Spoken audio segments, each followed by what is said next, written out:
Invité de Michel Drucker dans Vivement Dimanche, Benjamin Castaldi est revenu sur le jour où il a découvert que sa grand-mère Simone Signoret était comédienne. Depuis son départ de Touche pas à mon poste, Benjamin Castaldi se consacre à un nouveau projet au théâtre. Ce dimanche 10 septembre, l'animateur était l'invité de Michel Drucker dans Vivement Dimanche, où il a assuré la promotion de la pièce Bungalow 21, qu'il coproduit et dont il a confié l'écriture à Éric Emmanuel Schmitt.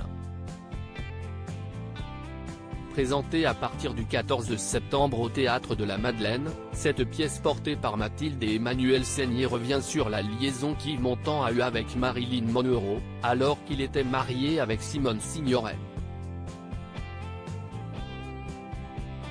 Pour lui c'était une amourette. Pour elle, ce n'était pas du tout une amourette. Marilyn était raide dingue de lui, a révélé le petit-fils adoptif du regretté acteur au sujet de cet adultère.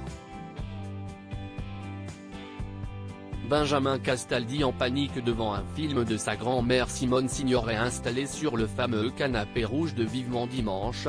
Benjamin Castaldi s'est remémoré Simone Signoret qui, près de 40 après son décès, reste l'une des plus grandes actrices du cinéma français. L'ancien présentateur de Secret Story est notamment revenu sur le jour où il a découvert que sa célèbre grand-mère était actrice. Alors âgé de 5 ans, le jeune Benjamin a vu sa mamie se faire tirer dessus dans le film L'Armée des Ombres.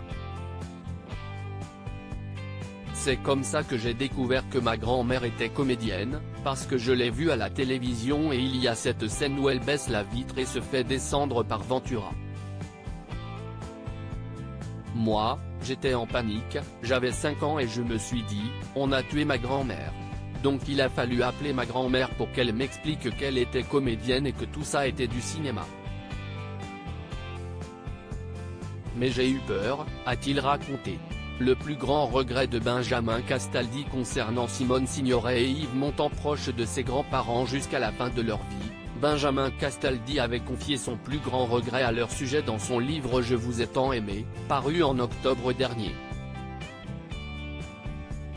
Parmi les regrets que je nourris à leur égard, il y en a un qui continue de m'obséder un peu plus que les autres, ne pas les avoir assommés de questions sur la Seconde Guerre mondiale.